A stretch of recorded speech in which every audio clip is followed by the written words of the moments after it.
We need to create a system of education. Education should be through the mother tongue and through English language as well. In one's mother language is very important. मातृभाषा काफी important है. Mother language मतलब मातृभाषा. It a feeling of love and respect for his mother language. A person would be of his one cultural richness if he is unable to. यहाँ read होनी चाहिए, यहाँ read होनी चाहिए, रीड होगा. Read book written in his mother language. देखिए sentence total आपका passive अथी सिंपल प्रेजेंट टेंस में दिया गया. जो यहाँ लिखा हुआ है सारा आपको सिंपल प्रेजेंट टेंस में यूज कर रहा. जब हमारा टोटल सिंपल प्रेजेंट टेंस में बात कर रहा तब तो कन्फर्म आप बोलेंगे.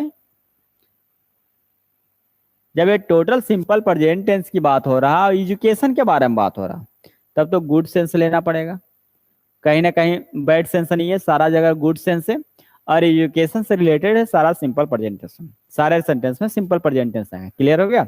अब देखिए लिखा we need to create a system of education. हमें शिक्षा की प्रणाली को क्रिएट करना है. हमें शिक्षा की प्रणाली को क्रिएट करने की आवश्यकता है. उसे क्रिएट कैसी शिक्षा प्रणाली क्रिएट करने की आवश्यकता है. टर्बुलेंस का टर्बुलेंस माने होता है उथल पुथल मतलब काफी समंजस. गरीब गरीब अमीर अमीर ये हो जाएगा टर्बुलेंस. हैवी काफी हैवी सिस्टम बनाना है तो फिर तो कोई पढ़वे नहीं करेगा. स्ट्रिक्ट शिक्षा प्रणाली स्ट्रिक्ट मतलब एकदम सख्त बनाना है कि कोई नहीं पढ़े. ऐसे बैलेंस्ड हो जाएगा. क्या होगा बैलेंस यानी संतुलित हो जाएगा. We need to create a balanced systems of education. हमें एजुकेशन की बैलेंस सिस्टम को क्रिएट करने की आवश्यकता है. We need to create a balanced systems of education. हमें एजुकेशन की सही शिक्षा को जनरेट करने की आवश्यकता है. क्लियर. बैलेंस हो जाएगा संतुलन यहाँ इसलिए इस्तेमाल किया गया है बैलेंस सिस्टम क्योंकि गरीब और अमीर दोनों मिलकर मतलब इस तरह से बैलेंस होकर शिक्षा प्रणाली को बनाना होगा हमें ताकि सब लोग को पढ़े. सर्व शिक्षा अभियान चलाना. उसके बाद education should be through the mother tongue. शिक्षा जो दी जाना चाहिए मातृभाषा के माध्यम से दिया जाना चाहिए. उसकी मातृभाषा क्या है उसके अनुसार उसको शिक्षा दिया जाना चाहिए. देखिए वही कह रहा कि जो शिक्षा हम देंगे बांटेंगे शिक्षा यह education should be through the mother tongue. मतलब समझ में आया. एजुकेशन जो हुआ education should be through the mother tongue. शिक्षा को मातृभाषा के माध्यम से शिक्षा को क्या इम्पार्ट करना चाहिए. इम्पार्ट माने होता है शिक्षा बांटना. यदि हम आपको अपनी शिक्षा दे रहे हैं यदि हम आपको कुछ सलाह दे रहे हैं कुछ पढ़ा रहे हैं तो ये इम्पार्ट होगा. मतलब कहने का मतलब ये हुआ कि शिक्षा बांटना क्या कहलाएगा इम्पार्ट. नॉलेज बांटना इम्पार्ट कहलाता है. नॉलेज के लिए इम्पार्ट यूज करते हैं. टाउ टीच माने होते हैं पढ़ाना. टीच माने केवल पढ़ाना. जैसे मैं पढ़ा रहा हूँ तो टीच हुआ और नॉलेज बांटना वो आपका क्या कहलाएगा इम्पार्ट कहलाएगा. तो टीच माने पढ़ाना इम्पार्ट माने खासकर नॉलेज बांटना ज्ञान देना इम्पार्ट कहलाता है ना. आगे देखिए बाय उठे तो बाय माने खरीदना. ब्रिंग माने होता है लाना. उसी का भेटू भितरी है. ब्रिंग माने लाना. तो यहाँ कह रहा आपको sentence education should be imparted through the mother. शिक्षा को दिया जाना चाहिए थ्रू द मदर टंग मातृभाषा के तौर पर मातृभाषा के ही रूप में दिया जाना. And through English language as well. और कह रहा है कि साथ ही साथ इंग्लिश लैंग्वेज में भी शिक्षा दिया जाना चाहिए. मतलब कहने का मतलब है कि मातृभाषा जो है हमारा बिहारी लैंग्वेज है या भोजपुरी है हमें इसी भाषा में शिक्षा दिया जाना चाहिए. दूसरी बात ये कह रहा है कि आपको इंग्लिश पर भी ध्यान देना होगा. इंग्लिश भाषा में भी ज्ञान बांटना पड़ेगा. 23 देखिए अब अगला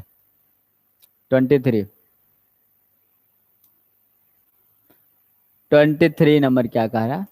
आइए in once mother language is very important. कह रहा इन अब देखिए 23 नंबर क्या कह रहा है. तो ये टोटल शिक्षा से रिलेटेड है. हमारा टोटल पैसे शिक्षा से है. इसका मतलब थिंकिंग नहीं आएगा सोच नहीं आएगा डांसिंग नहीं आएगा लिसनिंग नहीं आएगा बल्कि स्टडिंग आएगा. स्टडिंग इन, अध्ययन करने पर ये पता चला, वंस मदर लैंग्वेज मतलब अपनी मातृभाषा की अध्ययन करना काफी महत्वपूर्ण है, मातृभाषा की पढ़ाई करना काफी जरूरी है ना। It a feeling of love and respect for. अगला देखिए नेक्स्ट क्या आएगा इसका, नेक्स्ट क्वेश्चन देखिए क्या कह रहा है। One's mother language is very important, it a feeling of love and respect for his mother language. अब देखिए इसमें क्या आएगा, ओरिजिनेट्स, इट हमारा सिंगुलर सब्जेक्ट है तो सिंगुलर वर्ब होनी चाहिए, इट हमारा सिंगुलर सब्जेक्ट तो सिंगुलर वर्ब होनी चाहिए। इसका मतलब कन्फर्म है क्या, हमारा ऑप्शन सी नहीं आएगा, ये तो कन्फर्म है कि सी नहीं आएगा क्योंकि क्रिएट्स होनी चाहिए। एक्सप्लॉइट माने होता है शोषण करना, दोहन करना एक्सप्लॉइट होते हैं, शोषण करना एक्सप्लॉइट होते हैं, या जल का दोहन करना भी एक्सप्लॉइट क्रिया के यूज कर। जैसे स्नान करने वक्त आप स्नान करने रहता 6 बाल्टी से और आप स्नान कर रहे हैं 56 बाल्टी से, तो वहां पानी का दोहन करते, एक्सप्लॉइट करते हैं। डेवलप मैंने विकास करना, ओरिजिनेट मैंने होते उत्पत्ति होना, मतलब जहां से इस शब्द का उत्पत्ति हुआ या जहां से आया वो ओरिजिनेट होते हैं, है ना। तो यहाँ सेंटेंस के अकॉर्डिंग टू कहेंगे तो सेंटेंस वही कह रहा है कि studying in once mother language, मातृभाषा की पढ़ाई करना काफी इंपॉर्टेंट है। It develops a feeling of love and respect, develops हो जाएगा, ओरिजिनेट नहीं। इट मतलब वही मातृभाषा, मातृभाषा हमारी भावनाओं को, respect for his mother language, राष्ट्र जो हमारी भाषा है, जो मातृभाषा है, वो हमारे मातृ लैंग्वेज, मातृभाषा की रेस्पेक्ट के लिए, उनकी स्नेह के लिए, स्नेह क्रिएट करता है, क्रिएट नहीं तो डेवलप करता है, उनकी विकास करता है। मतलब जो मातृभाषा होते हैं ना, हमारे आसपास के क्षेत्रीय चीजों के बारे में जानकारी देता है और उनके डेवलप करता। तो it develops a feeling of love and respect for his mother tongue. यदि हम आपको कहें कि हाल है भाई, की चा हाल चाल कैसा है, ठीक है ना, ठीक ठाक है ना, मन लग रहा है ना पढ़े में, तो ये जो हुआ हमारा मातृभाषा हुआ। अब बोलेंगे भाई इस तरह से इंग्लिश में, या फिर बोलेगा फिर हिंदी में, है ना, how are you, how do you do. तो ये सेंटेंस जो ये सब होते हैं, ये थोड़ा सा ध्यान देना। यही कह रहा है कि सेंटेंस में it develops a feeling of love and respect for his mother language, मतलब मातृभाषा जो होते हैं अपनी अपनी, जितने जिनका भी अपनी अपनी मातृभाषा होते हैं, उनकी मातृभाषा की एहसास दिलाता है, ये एहसास दिलाता है feeling of love and respect.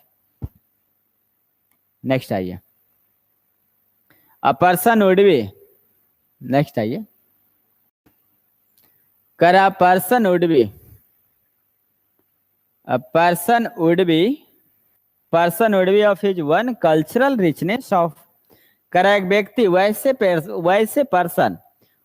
व्यक्ति जो would be of his own cultural richness, वैसे पर्सन जो अपने अपने कल्चरल रिचनेस, जो अपने सांस्कृतिक विरासतों की, बोलिए क्या करेंगे, वैसे पर्सन जो अपने सांस्कृतिक विरासत से ऑफ लगा हुआ, if condition, if he is unable to read, R E होगा, R E A D read, R E A D read, कह रहा यदि वह पर्सन अपने मातृभाषा, देखो लिखा हुआ हिज मदर लैंग्वेज, यदि वो पर्सन अपने मातृभाषा में लिखने में असमर्थ हो, पढ़ने में असमर्थ हो, किताब को पढ़ने में लिखने में असमर्थ हो, वैसे पर्सन जो अपने मातृभाषा में लिखने में पढ़ने में असमर्थ हो, इसका मतलब हुआ कि वह पर्सन अपने सांस्कृतिक विरासत को, अपने सांस्कृतिक हस्तियों को से वंचित है, वो वंचित है, डिवाइड ऑफ होता है, डिवाइड ऑफ होता है, वंचित है,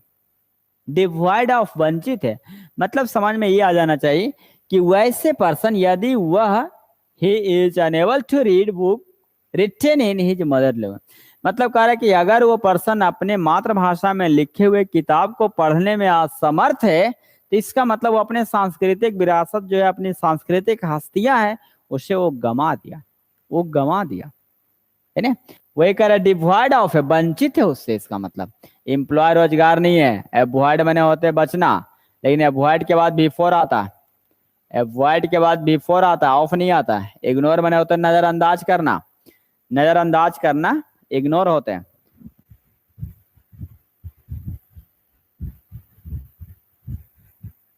चलिए बढ़िया गया। इग्नोर इग्नोर हो जाएगा, नजरअंदाज करना। तो यहाँ डिवॉइड ऑफ होगा, डिवॉइड ऑफ होते वंचित, तो यहाँ ऑफ प्रीपोजिशन लगा हुआ तो डिवॉइड ऑफ होगा।